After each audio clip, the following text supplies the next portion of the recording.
Everybody has a story, and every story needs to be heard. On this podcast, we are talking with each member of the General Conference Leadership Council. I'm your host, Alyssa Truman, and this is ANN Profiles.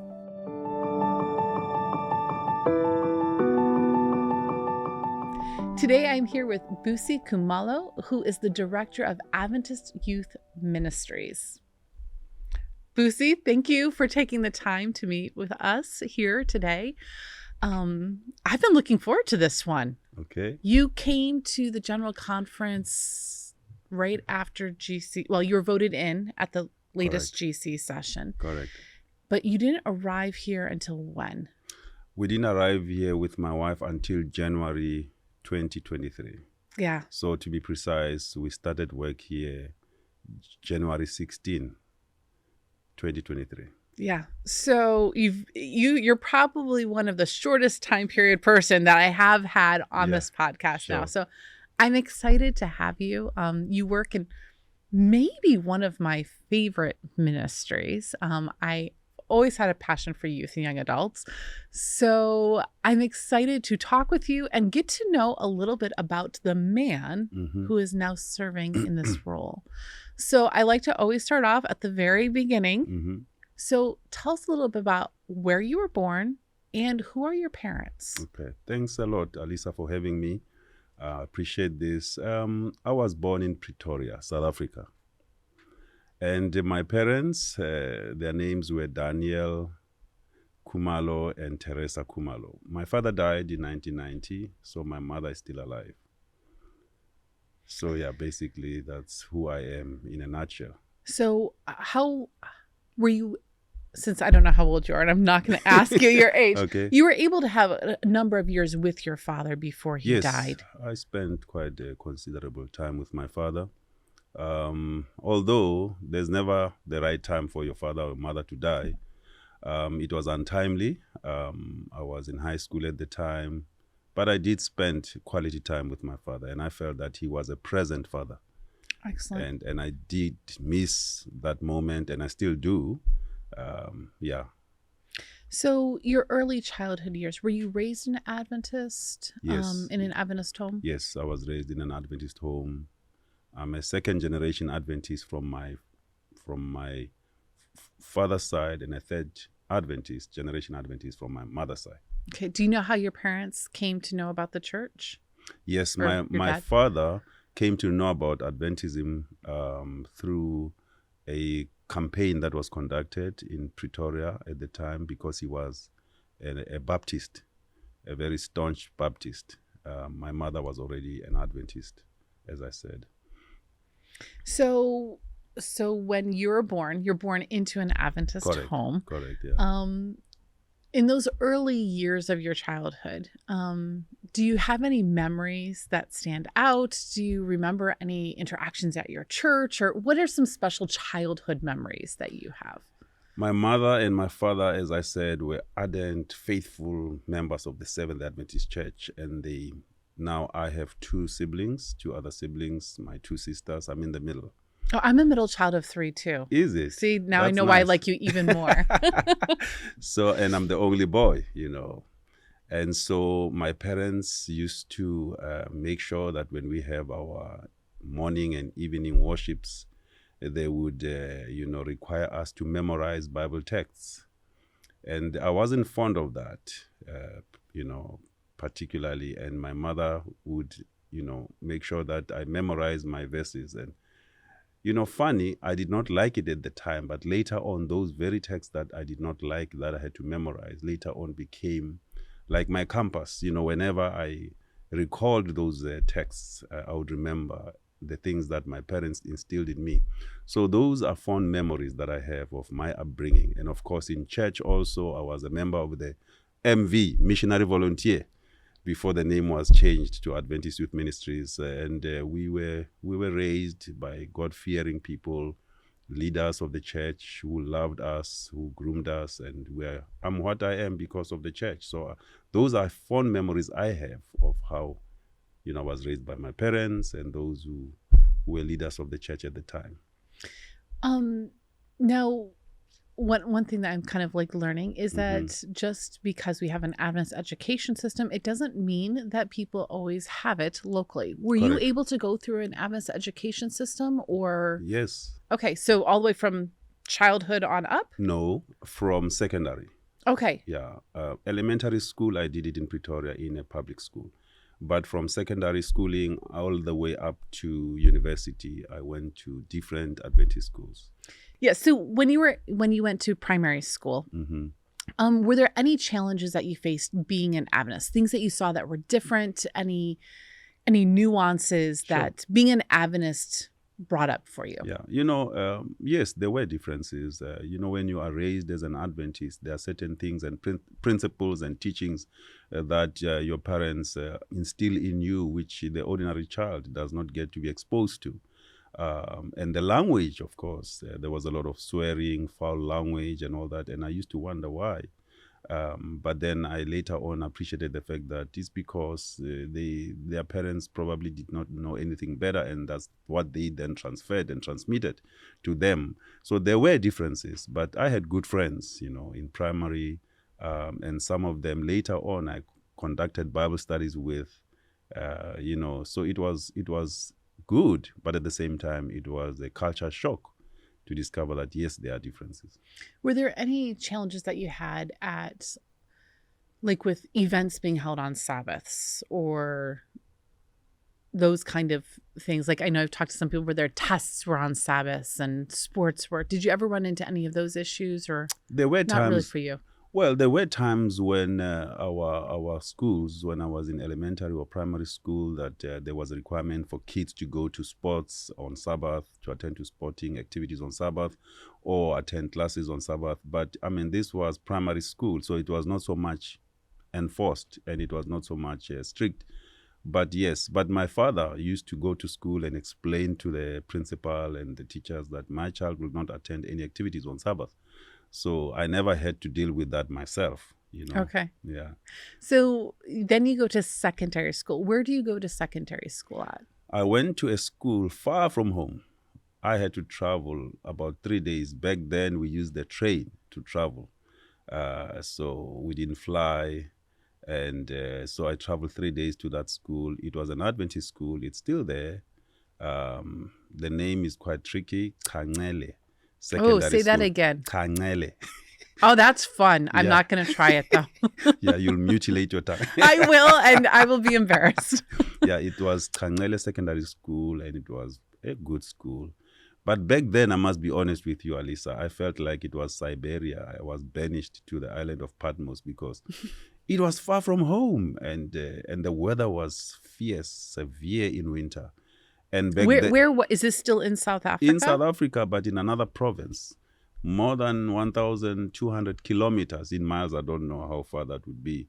But, I'm not gonna try yeah, that. it was far from home, and I would only go home once a year. Oh, Because the mode of transport, as I said, it was by train, and it was not cheap. So when the parents sent us to school, they said, "We'll only see you at the end of the year." And back then, there were no cell phones. And whenever how old were you? I was probably 12. Oh, wow. I was 12, 11, somewhere there. I have a hard time with my college-age child being gone, and I'm trying to figure out how to get her home Sure. more. I can't imagine. Wow. Yeah, it was a challenge. But you know what? Those days, it was important for us to go to that school because my parents insisted that you need to get Adventist education. And so we went there. It was a couple of us from Pretoria traveling far away from home. So you had some friends that went with Yes, you. yes, That yes. helps a little bit. That did. And I got baptized there. All right. Well, Yeah. that's great. So tell me, how did this lead to baptism? Well, What about it? there was a week of prayer. And one pastor, a guest pastor, came to preach to us. And somehow I just got moved to respond to the call for baptism, and I was baptized. I think it was around 1982, 1983, somewhere there when I was baptized. It was an awesome experience. So you go to an Adventist school. How many years is it? 3 years, 4 years that you're there? I was there about 2 to 3 years, and then I moved to another Adventist school to do high school now. Because that was a secondary school. So I did high school in another school, not far from that one, but still far from home. Well, you're like, it's still far away from home, though. Yeah. So what is the name of the second one? Yes. Bethel College. It was called Bethel College. Okay. So, I think I even know, like, South Africa's at the bottom of Africa. So I know it's going to be cold there, but in my mind, it's hot. No, it's but cold. It's not hot compared where you are. to the rest of Africa. South Africa is cold. Yeah, well, that would make sense since it's at the bottom. It's at the bottom, yeah. All right, so you go to Bethel College. This is your high school years. High school years. So I have to ask, I know you were raised in a very committed home, gone through Adventist education. Did you ever struggle during your high school years with your faith, with the struggles we hear a lot about with our young people today? Did you ever go through those battles in your own mind? Yes, I did struggle. I must be honest with you. As Adventist young people growing up, we are not immune to the challenges that other young people are facing. Friends, can influence you and can tell you, no, man, don't adhere to what your parents told you. They give you alternatives. But thank God, as I said to you earlier on, the texts that I used to memorize that I never liked, God really brought them back to my memory, and they are the ones that used to remind me that, remember, you were taught. I remember this particular memory verse I used to memorize, Psalm 1, blessed is the one who does not walk in the counsel of the ungodly, and all that. That text was my guide, and it kept on reverberating in my mind as I was studying at Bethel College, because we had non-Adventist students at Bethel College. And some of them were drinking. Some of them, did things that were not in line with the principles of the Bible and Christianity. Yes, there were those instances. But, as I say, what my parents taught me kept me going.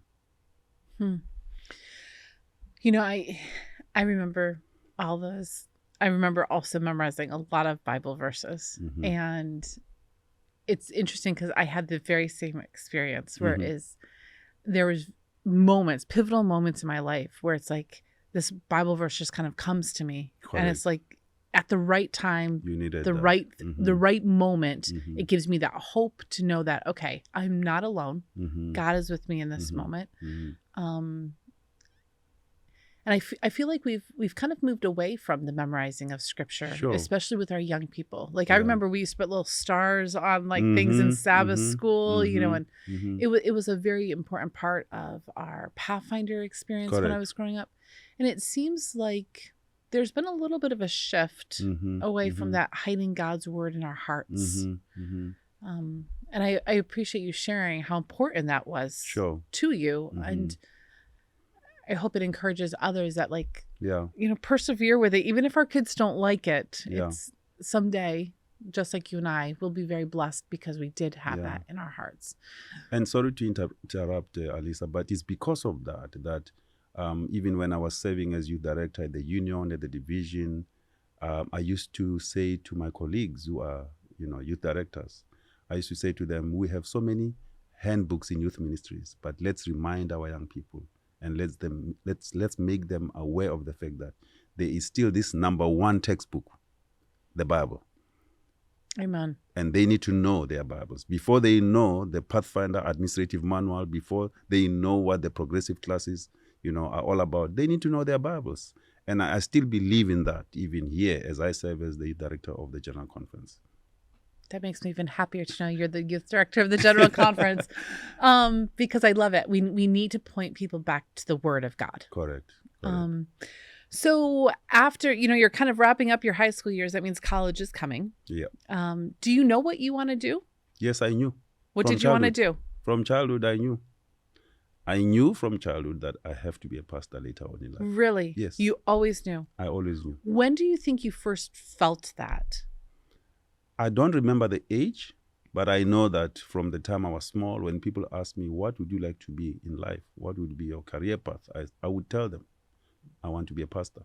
I never knew what that meant. You're like, but I'm going to be a pastor. But I knew I wanted to be a pastor. And I have a story to tell related to that. I want to hear it. If you want to hear it. I want to hear it. Now, my mom tells me, but she only told me the story later on when I was at the point of, not knowing what I should do. There are times in your life you reach the crossroads and you are confused.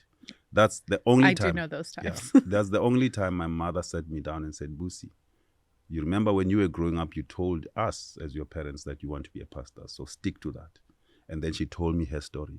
She told me that story only after finishing high school. She said to me, when I was pregnant with you, because the firstborn is my sister.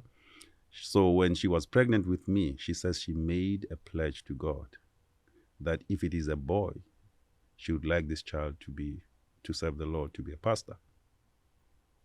Now, she never told me that when I was a boy. She never told me that. Yet God, in his own way, planted that in my heart already. Wow. And so later on, when I finished high school and I was now contemplating doing medicine, she sat me down. She said, no, I made a mistake. I never told you this, but I have to tell you the story now. She says, when you said you wanted to be a pastor, I said, this is, God speaking to you, because I didn't tell you what I had prayed to God, for. And she says, don't change your mind. Stick to that. Be a pastor. And that made a big difference in my life. And I never hesitated. I went to seminary and I did theology. So where did you go to college? Same school, Bethel. All right. So Bethel is high school and college. College. Okay. Yeah. So tell me a little bit about your college years. I did 2 years of theological training at Bethel College. And unfortunately, it closed down because of other challenges that the school had at the time. So we were given an option to go to Solusi University in Zimbabwe, our Adventist seminary, or go to Helderberg College in Cape Town, another Adventist seminary. Now, since Helderberg College was in South Africa, I don't need a study visa or a passport or anything. I chose to go to Helderberg. So that's where I finished off my bachelor's degree in theology. So I did my 3rd and 4th year in Somerset West, Cape Town, at Helderberg College. At the time, Helderberg College was under Andrews University, so my degree comes from Andrews University. Okay, interesting. Yeah. I didn't know that. Yeah. So you start off at Bethel, you go to Helderberg. Tell me a little bit more about your college years. Mm-hmm. So you're studying theology. Do you work during the summers? I know some people call Porter in summers. Some people are working at different things. What is your experiences during this time? I was fortunate when I went to Bethel College and then to Helderberg College later on. My mother was a colporter, and so she was a credentialed literature evangelist, which means she was helped by the church to educate us. So we were able to go to school and go to expensive Adventist schools because the church was really putting a lot of money into our education. So I didn't have to really work for my fees and stuff like that. But during vacation time, then I would join her as a colporter, and I did colporter ministry during that time, during vacation. Colporter ministry it's a special work. It teaches you to trust in God a lot. Definitely. Do you have any stories? Yes, I do. Many. I would love to hear some of them, because those are often very formative in even us understanding our own faith and in trusting God. Mm-hmm. So tell me one of your favorite stories from your time colportering. Yes. By the way, I did colporter ministry for 1 year before I did my theological training at Bethel. So after high school at Bethel, I took a gap year, did colporter ministry, and then went back to college, Bethel and Helderberg, and then I would continue with my literature evangelism during vacation time. So one interesting story that I can share with you and the audience is that one time, and the viewers, I took my breakfast at home, and I prepared myself for this canvassing experience which I was going to have, and I took my briefcase and then I left home.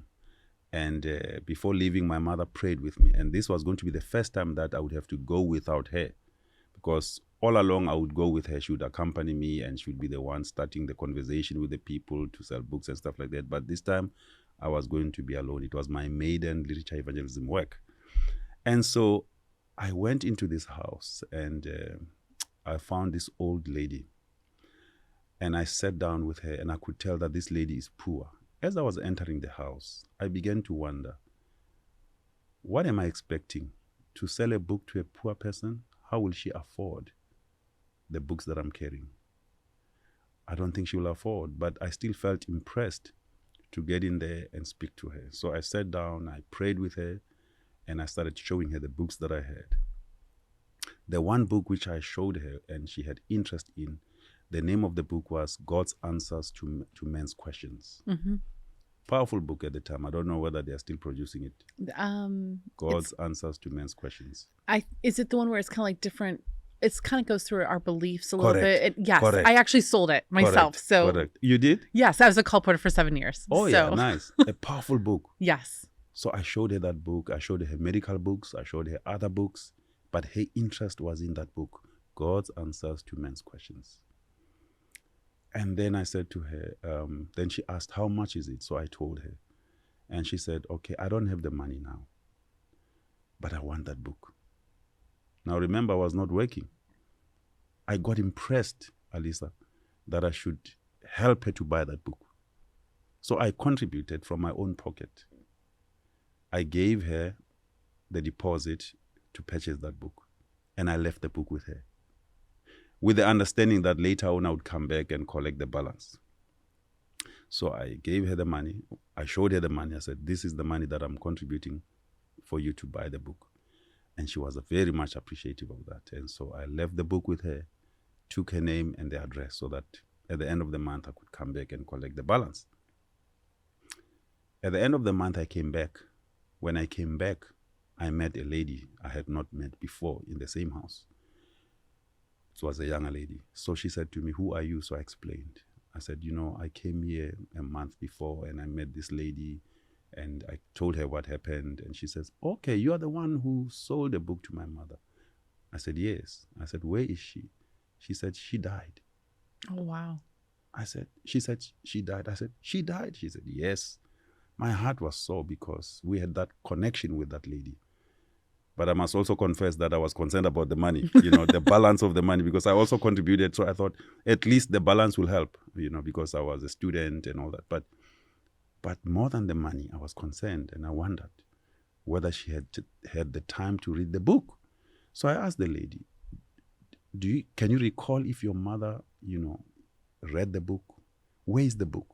She said, I don't know where it is, because she used to read that book with her friends. Ladies from around here, from the neighborhood, would come and sit in the house with her, and they would read the book. And as she was explaining what happened, I felt tears coming down my cheeks, because I realized that the seed of the gospel was planted in the heart of that lady and the ladies that were there. And I said to the lady, thank you so much, you have made my day. And I never bothered her about the balance of the money that I needed to collect, because I knew that the gospel seed was planted. And so I have other experiences, but that one stands out because of that connection I had with that lady and the effect that it had, the book had in the life of that lady. I love that story because you were able to kind of see those results. Sometimes when you canvas, you don't actually go back, so you don't know what's going to happen. Yeah. And I hear a lot like the colporteuring, selling books door to door. That's not a thing for today. Like, people don't need it today. And actually today people are fighting loneliness. Sure. And they still have just as many questions as they did when you were selling books and when I was selling books. And actually loneliness might even be more a problem now. True. And just having sometimes people come to the door and sit. I remember so many times where it would be often older people. Like, I would just sit with them. Yeah. And I would talk with them. And sometimes, people feel like I was using up time but that was like being Christ for them. True. We were actually just being present. Yeah. And sometimes it became less about the books and more about being like Jesus. True. And I think that the call porter work is just as important today as it was yesterday when it was started. I still believe in that. Anyway, so I love hearing people's stories because it kind of reminds me of those special times as well. So, and it was neat to know that your mom was actually, did you say licensed or credentialed? I've never heard of that. So that's a new one for me. Yeah. What did your dad do? My father was a carpenter. Okay. And he taught me carpentry. So I used to be with him also. So I kind of, learned to be a colporter through my mother. And also I learned the carpentry trade from my father. So I was like, my father was Joseph. I was Jesus in a way. I will not tell people you just called yourself Jesus. No, you said in a way, so we're good. I don't want to be blasphemous, but it made me feel proud that I was doing what Jesus did when he was raised by Joseph. You know what I'm saying? I do know what you're saying. I'm just teasing you there. No, I think that's it actually is kind of intriguing too, because Mary was the one who was teaching Jesus from the scrolls and like all that kind of stuff. So a lot of actually your story does actually have a lot of symbology that like totally connects there. All right, so you go to Heidelberg College and you pursue your degree in theology. Yes. Do you have any teachers that stood out or classes that you just totally loved? Yes, I loved my teachers. There is this one teacher in particular, Pastor Jep, Johann Jep. He's now retired. He wasn't well. I was told by someone he wasn't well, and I hope he's okay now. He was a wonderful teacher. He used to teach us a lot of stuff. He taught us New Testament. He was a good scholar. But what I liked about him is that he made sure that we were grounded in the Bible, and he would tell us what we should be careful of when we go out there and become pastors. And I had wonderful friends, colleagues, and peers. Yeah, there were challenges, but through it all, God was with us, and we were able to finish our studies. Were there any beautiful women there? Well, I'm just wondering where she comes into the story. Yes, there were beautiful women, and by the way, that's where I met her. We knew each other as friends in Pretoria, but then she joined me at Heidelberg because I'm the one who went ahead and studied at Heidelberg. And when she heard that I was at Heidelberg, she also wanted to go to Heidelberg. So she did communication and a minor in psychology, and I was doing my theology. So that's where we started our relationship. And what is her name? Evodia. Evodia. Yeah. She is a fantastic woman. I love her. She is. So, all right, so you start dating there as well? Yes, we started dating there. Yeah. I want more to the story here. Yeah, it was quite an interesting experience because I've had, I was in a relationship with other people before, but our relationship was different because I felt there was that connection. She was a friend. I knew her before we dated. We were friends for 5 years before we started dating. So I knew that I was making the right decision. I wasn't making a mistake. And God really led me in the right direction. And so she was wonderful. Even people around us at college would appreciate our relationship. And we were told that we are a model couple and stuff like that. And so, but she's a very nice person. And I knew that she would be a good support for my, my work when I become a pastor later on, because I think that's important. That the partner you get should be able to help you in your ministry. And the personality and who she was, I could tell that she was going to be a person who will help me in my ministry. So you graduate college and you start ministry. Where do you start? Then I went back to Pretoria, where I was born, and that's where I started my ministry. So it's interesting that when I started my ministry, those who knew me from the time I was small did not think that I was going to make a good pastor, because they started thinking, he's still so young. We wonder whether he'll make a good pastor. But, God in his wisdom knew what he was doing. I had wonderful lay people. My elders in the churches were very wonderful. They helped me. They mentored me. And I was willing to listen to them, even though they were not educated. I was willing to listen to what they were doing because they had the practical experience. I had the theory, I had the knowledge from the books, but they knew how to do things practically. And so that helped me to become a pastor that, who was able to reach the people where they were because of the mentoring I got from my elders. What were some of the greatest challenges you faced in those early years of pastoral ministry? Trying to contextualize the training I got at the seminary to make it easy for me to reach the people where they are. Because very often we have the academic training, but we don't have the practical knowledge and experience. And we come as new, energetic, zealous young pastors. We want to prove sometimes that we know the Greek, the Hebrew. And we don't care about knowing the Greek and the Hebrew. People don't care about that. So the challenge was to translate all the knowledge into something that the ordinary person in the church can appreciate. Because people want salvation. People want to know that Jesus loves them. People want to know that God takes them and accepts them as they are. And that's the challenge, the theory part, the academic knowledge I had, and the practical aspect of ministry. I had to make sure that I get into that. And God, through lay people and other, and of course my parents were there. My mother was there. My father by that time had died. But my mother and my sisters and other people, family members, were there as a support system to help me.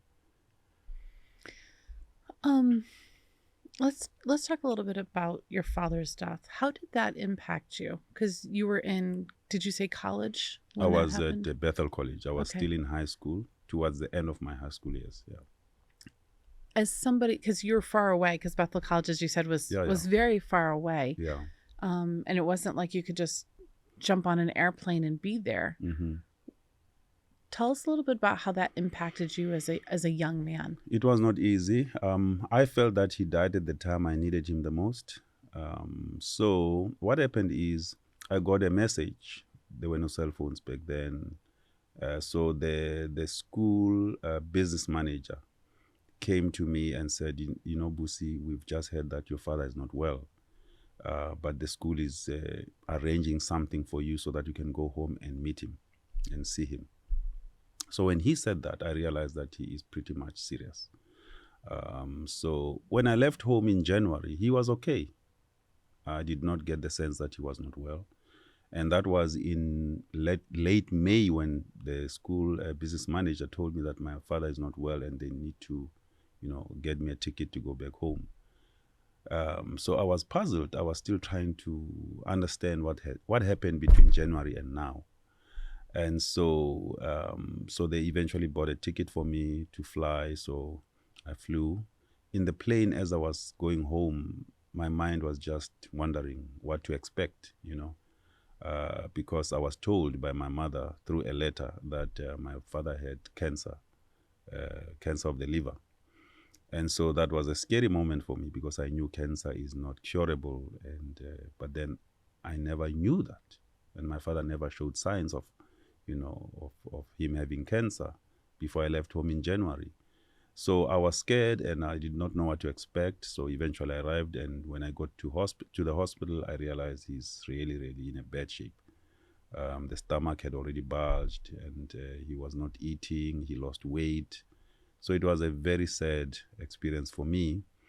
But God prepares us for things because in the plane as I was flying home, I met a stranger who was sitting by my side. And he said to me, "Why are you going home? Because you're supposed to be at school at this time." So I explained to him what was happening. And he prayed with me, a total stranger. And he shared with me words of hope and courage. And when I landed, there were family members to pick me up. And then I went to the hospital and I met him. And I was devastated because he was not well.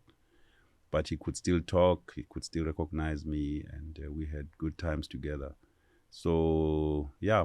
And a few days after my arrival, he died. But before he died, I remember my last visit to the hospital, he wanted to talk to me. And so he held me by the hand and he said, "You need to grow up and be a man," So those words are still, I still remember those words very well. And the following day, when we went to the hospital, we heard that he passed away at night. So it was a very sad moment. So I had that bond with my father. As I said, he was a carpenter, and I learned a lot of things from him. He was a devoted Adventist, dedicated. He was an elder of the church for many years. He had conducted Bible studies with many people, and some of the people that were Adventists came to the church because of him. So he had a profound impact, in my own life. It's hard to lose a parent. It's even harder when it's early. True. I mean, I don't think it's ever easy to lose someone that we love. No. Grief will always be there, but it feels very senseless. Mm-hmm. Cancer is it's a cruel disease. It's cruel, and it takes people really young. Sure. And as you said, you were in these moments where you still needed, that father figure. Mm-hmm. So you were saying earlier that you went back to Detroit. Was it your own home church that you were pastoring, or was it another church nearby? Another church. Other churches nearby. Okay. But the district was the same. But I wasn't pastoring my home church, but it was other churches in Pretoria. How many churches? Well, it was, I was an intern, new from school, and I had to swim or sink.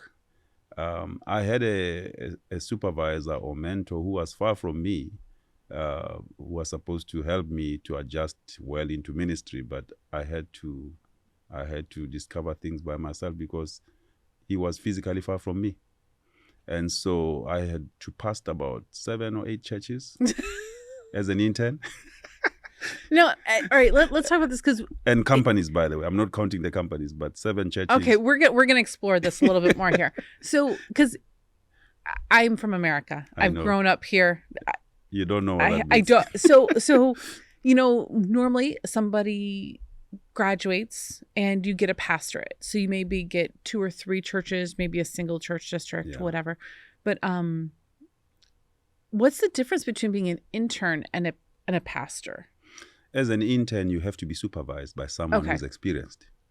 And according to policy, when a graduate starts work as a pastor, they cannot do it without, So there's some oversight to just make sure you know what you're doing. Yes. So according to policy, someone must be there to supervise you, guide you for at least 2 years, so that you learn the ropes, how ministry, is done and all that. But I had a good senior pastor who was supposed to help me, and whenever we met, he was very helpful. Very supportive. Just very supportive. The distance it's just the distance. I mean, it was far. So you have 7 churches. Yeah, organized churches. How many companies do you know? I think I had about 5, if I remember well, 5 so you have 12 churches and companies. Correct. How do you even pastor that many? I don't know. You're like, I'm still figuring it out. But that's where the help from the elders came in handy, because I used to consult with them. I used to ask them questions. I never said to myself, I'm educated. They're not educated. I asked them questions, and I told them, I was honest with them. I cannot conduct a funeral. I remember my first experience where I had to now bury someone. I did not know how to do it, and the elder of the church guided me through the process, and I learned how to do it through his aid, his help, and conducting communion service and other services. You know what I'm saying? So I had to be helped by the elders, and fortunately, I had good elders who knew the Bible, the spirit of prophecy, their church manual, the policy of the church, and so that helped me a lot. What I actually love about what you just said was actually twofold. One, you were humble enough to realize you don't know things. Sure. And you weren't going to put on a pretense to make it seem like it. That you were humble enough to say to these elders, to these leaders, I need your help. Mm-hmm. I may have all the theological training, but I don't know how to bury someone. Yeah. I don't know how to start this communion service. Mm-hmm. And that actually says a lot about you and your character. Mm-hmm. But what I also love about this was that you had elders that when a humble young pastor came, they came alongside you. They did. And they mentored you to be the pastor you become. Sure. Because they could be like, well, what is he doing here? Yeah. But instead, they saw it as their chance to be able to support you and help you. True. I'm still wrapping my brain around the 12 churches and companies here. My itinerary was crazy. I'm wondering, like, obviously you really have to lean into your elders. Correct. Into this, because you can't obviously preach every Sabbath. No. And you're obviously not visiting every single member And because there's no way. And you don't have a car. I didn't have a car. I didn't have a wife at the time. And so what I used to do is that I drew my itinerary with the help of the supervisor, who was not always with me, but he helped me at the beginning of the year. He helped me to draw an itinerary so that I could be able to manage the churches, to visit them. So what I did is that if I went to church A, I would make sure that I target church B, which is not so far from church A. Sometimes church B was too far. So I would cluster the churches together geographically so that when I visit church A, at least I can also visit other churches around church A. So my itinerary would be structured in a way that I would spend a week in that area. So sorry, I'm very intrigued by this. And it's part of your life story, so it works, right? Sure. But like, if you're gone for a week, like, where's your home? My home would be somewhere, wherever I am. Wherever you are. Yeah. I used to stay, by the way, the church where I was staying, the church didn't have a church property, a church house. So I used to stay with a family, a wonderful family. I used to spend time with the gentleman who was a very kind elder of the church, and his wife. They were childless, but they were wonderful people. And so that was my home base. But whenever I traveled to the different churches, then wherever I was, that was my home. And so I would do preaching to all the churches around there. So pretty much every week I had a week of prayer, because I would make sure that all the churches are visited. I would preach, do church boards, do business meetings, do everything that I could possibly do while I'm there. Because once I leave that group of churches, I'm going to another group of churches. I don't want those to feel that, I shortchanged them. There are things that I did not do while I was there. So that's how I did it, and moved to another cluster of churches, then another cluster of churches. Then once I had finished all the churches, then I would start again. This also teaches something that I think is really valuable, that maybe is sometimes lost on those of us who come from a single pastor district. Mm-hmm. It actually teaches us as lay people to have to step up. Because if your pastor is only going to be there maybe once every couple months or something, hypothetically, the lay people step up. The elders do the jobs that elders have been called to do. Yeah. And it becomes much more of a church family operating rather than a pastor disseminating. Yeah. And I'm not saying that's how all of the churches do it, but I noticed it was interesting when I was younger. I came from a conference where sometimes when a pastor would move on, sometimes they wouldn't replace him super quickly because it would kind of help stretch the dollars. Yeah. And sometimes those were actually the periods of the most growth for our church, was when we didn't have a pastor, because the church people really had to step up and help. Yeah. The best pastors I've ever met are the ones who really empower and train their members to do the work that we are actually called to do. True. The pastor is not supposed to do the job of evangelism and personal ministries and visitation and everything on their own. That really is, it's a community. It's a family. True. So when do you get married? We got married in 1994. Okay. So are you still at the same church district at this point? Yes, I was still there, but I was still in that first district after my training. So I got married in 1994, started work in 1993, got married in 1994, August 1994. Okay. Yes. So she just starts moving around with you from location to location? Yes. When we got married, then she had to do that.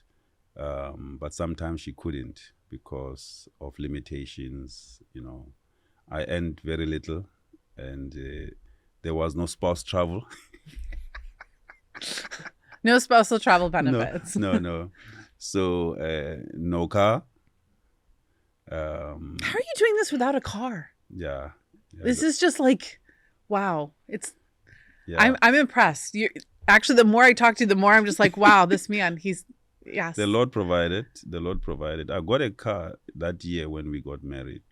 Or just before we got married. Sorry, I got a car just before we got married. But 1993, when I started in January, until the end of the year, I did not have a car. Got into 1994. Then I got a car sometime early 1994. The conference gave me a loan to buy a car. So where do you go from this district? From there, then I got a transfer to another district, which was not so far from that first district. And at the time, my wife, we moved physically to stay in another place. And she then became pregnant with our first child. So when we moved to the other district, she was now pregnant with our first child. How many churches and companies do you have in this district? We still had a number of churches. Okay. I was like, I'm going to ask. Yeah. I don't remember how many now, but... it was a lot. It was a lot. At least I was a bit more experienced now, But of course, it was a different district, new challenges, new people. I was still learning how to work with the new people. I was wondering whether I would get the same support I got in the previous district, which I did get. That's a blessing. Yeah. All right. So you serve in this new district, and then where do we go from here? Yeah. So we were in that district for only 1 year, unfortunately. Because what happened is, now ministry has its own challenges, Alisa. Back then, I don't want to share many challenges because there were many more blessings. But we had challenges in the ministry like any other pastoral couple. And some experiences made us discouraged. We had this child who was born in that year, and financially we were not making it. And it was not easy. We knew that I joined the ministry not because we wanted money, but because we wanted to serve the Lord. But money is needed. But money was not the only consideration. There were other challenges that we were experiencing at the time in that particular conference and district. So God, in his wisdom, because he knows our needs, he knows our prayers, the Bible says, I will answer even before they pray. And God did exactly that, because one time while I was laying in bed, discouraged, a call came.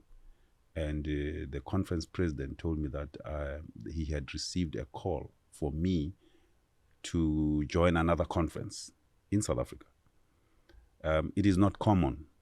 Then it was not common. Let me put it that way. It was not common for a person to receive a call from another conference. Okay. Usually, you would be employed in this particular conference from your first year until you retire. Normally, that's how things happened. It was very much uncommon. It used to happen, but not much. So I got a call from another conference, and my president was telling me that he received a call from the president of that conference to say that they need me to come and join them. And so I spoke to my wife, and she was willing for us to go, and we prayed about it, and we left. So we left that conference and went to another conference. But God knew why, because my ministry was redefined when we moved to another conference. In a positive way. So how does it get redefined? It was redefined in the sense that I when I went to the other conference, the way they did things, administration was there to support me as a young pastor. The administration was there to listen to us. The churches, the environment was just conducive. I learned a lot in the other conference, and I'm thankful for the conference where I started my ministry. Please don't get me wrong, and there were many good people in the conference where I started. But I think God knew that it was time for me to gain another experience. So that's why I say it was redefined, because my calling to ministry was solidified in the conference where I served after that one. So when does youth become a focus? Mm-hmm. Because right now you're a pastor in churches, multiple churches. But when does youth and young adults become this new direction for you? At the time, I never knew what God wanted me to do in ministry. I knew that I was going to be a pastor. And as you know, in the local church, it's a mixed bag. You have the old and the young. All the generations are there. And in my ministry in general, I had always tried to minister to all the groups, to all the generations, to make sure that I meet the needs of all the generations. But I must be honest with you, at the time when I was in the ministry, I never thought that one day God would want me to become a youth director. In fact, I must confess, I once told my wife, I said, I don't think I'm cut out for this thing. When I observed how other youth directors used to operate and the challenges they met, I told my wife, I said, I don't think I'll ever become a youth director. And God was listening to me. And later on, I became a youth director. So I was called to be a youth director at the union. I never even became a youth director at the conference. From the district, I went to the union. So young people became, I was interested in them, even as a pastor. And I tried that even in my preaching, whatever I did, because I used to conduct even special seminars for young people in my local church. So I've always had interest in them, but I never saw myself as someone who could, just specialize in leading young people. But God had his own plan. So I don't know whether I'm answering your question correctly. No. So you served as a union. You jumped from the local church to the union. Yeah. That's a huge shift. It is a huge shift. So what made you realize that this was your call? Because you could have stayed at a local church level. Sure. Well, the union president at the time was persuasive. Was who? Persuasive. He persuaded me. Okay. He said to me, you need to be a youth director, because he was calling me after the nominating committee had just elected me or nominated me to be a youth director for the union. So he actually persuaded me to become a youth director. He tried to convince me. He said, you know what, we are looking for you specifically. I don't know what they saw, but and we prayed about it, of course, and I spoke to family members and they encouraged me to accept the call. So that's how I accepted the call. But I never thought that I really qualified, because I thought that others who were more qualified than myself would be the ones suitable to do that. What would you say was your vision when you took this role? What became your vision for how you wanted to be a youth director? My vision when I started at the union was that I need to learn as much as possible from those who were experienced. So I used to consult with my predecessors. And also, I made sure that, we go back to the basics. I didn't want to complicate things. And I used to say to the conference directors that I worked with, I said, listen, let's not complicate this thing. It's very simple. I wanted to share with the young people what I learned and what I benefited from when I was young. And I felt that if I give them something else, it would be shortchanging them. So that was my premise. I don't want to complicate the work. I want to make things simple, transmit to the young people, share with the young people what made me who I am. And I remember what we were taught as young people, and that's what guided me during those years when I was youth director at the union. So how many years did you serve at the union level? I served at the union level for 7 years. All right, for 7 years. Yeah. And then you are called to the division. SID. Yeah, SID, right? Southern Africa Indian Mission Division. So now this becomes a lot. This is different. I mean, now you're not just in South Africa, which is where you've spent much of your life. Now you're going to be flying to different countries and trying to help guide their young people and help their leaders to understand this vision.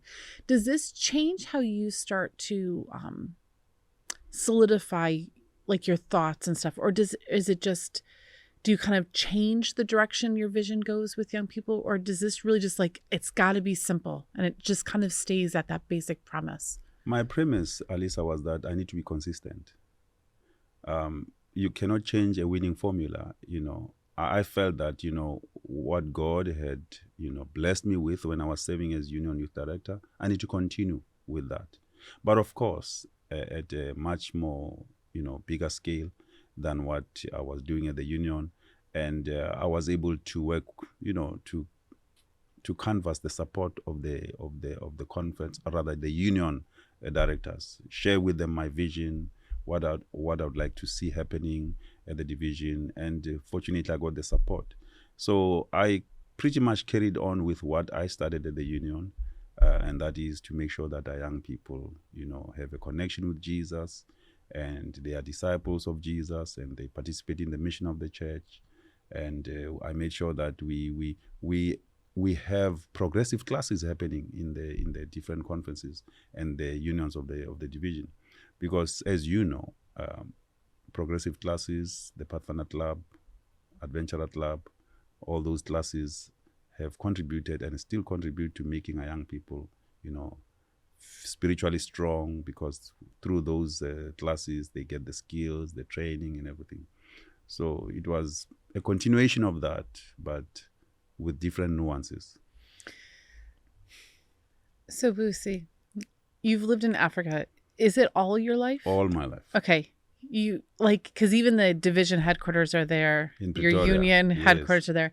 So you've lived there all your life. Sure. And now that you're at the division level, obviously, you've traveled to, some different countries and stuff in your capacity as youth director.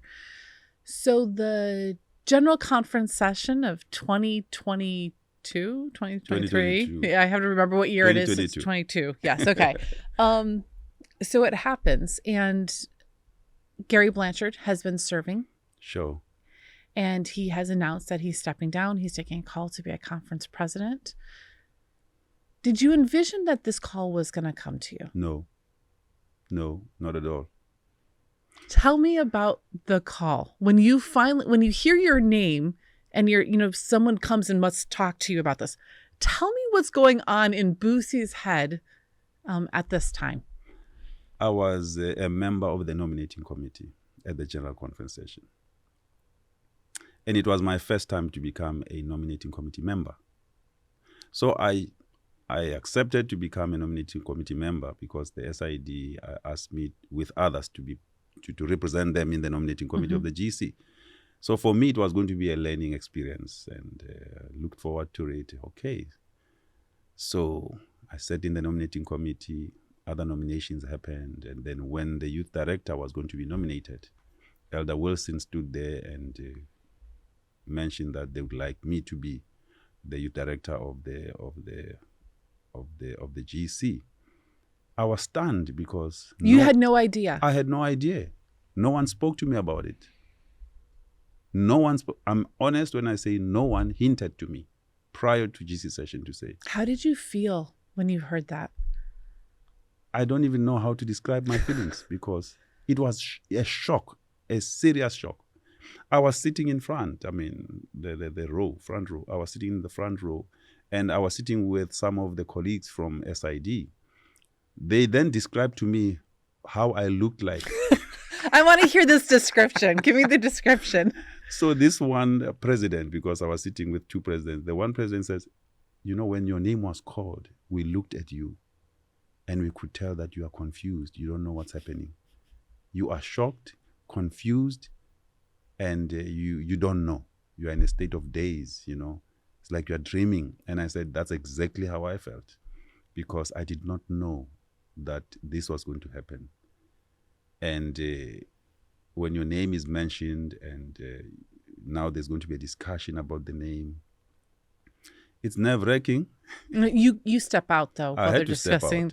Yeah, I don't think I'd want to hear people discussing. I think that would be very nerve-wracking. No, but so you step out, and I'm going to guess you call your wife. I stepped out. Then when I stepped out, I called my wife, and I said, listen, this just happened.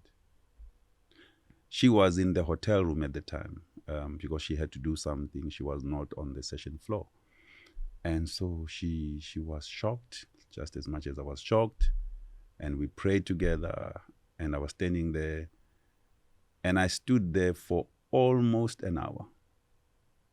Now, I had been sitting in the nominating committee, and I observed how some of the people who were nominated, they would step out, but they never stood outside as long as I did. So I could tell that the discussion is intense.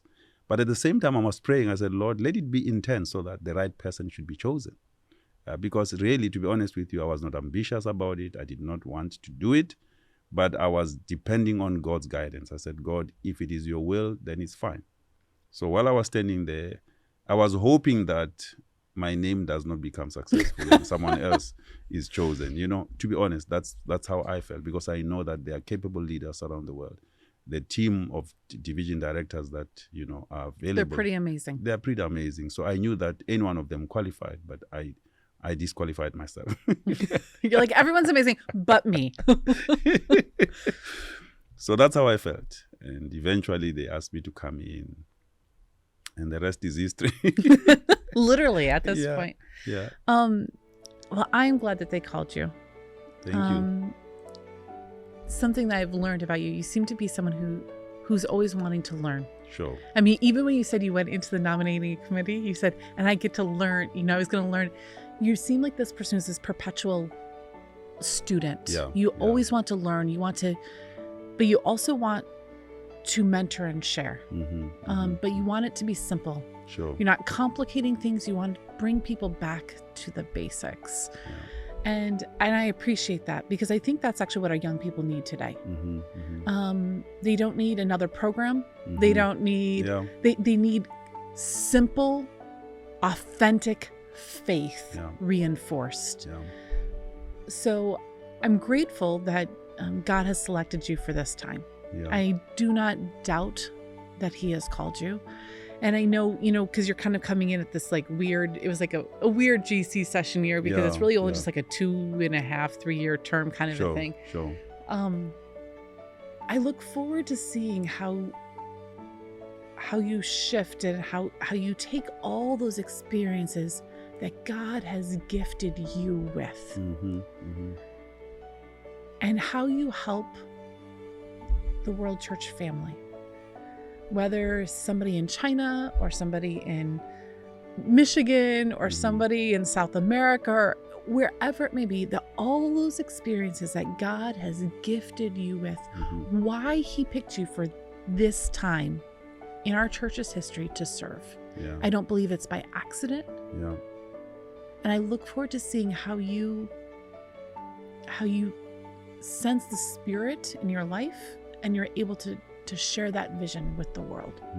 So thank you for saying yes. And I'm glad that you realized that you were just as capable. Although some days I'm guessing you still don't think you are just as capable, but that's many of us. But I've seen glimpses of God's guidance, you know, even though I wasn't sure, but I've seen him assure me that he will be with me, and I need your prayers. Absolutely. And I'm going to tell you, as someone who struggles with imposter syndrome myself, you have been called for a reason. Thank you. Never to doubt that, because often those who are the ones who question it, sometimes the most, they are really the perfect person for the job, because they know they need the power of the Holy Spirit in their lives. So thank you for allowing him to work in yours. Thank you so much. We hope you enjoyed this episode of A&M Profile with our guest, Busi Khumalo. If you haven't already, please take a moment to subscribe to our podcast, our YouTube channel, wherever it is you're turning in today, so you don't miss any future episodes. Thank you for spending this time with us, and join us next week as I continue to get to know the life stories of more inspiring people.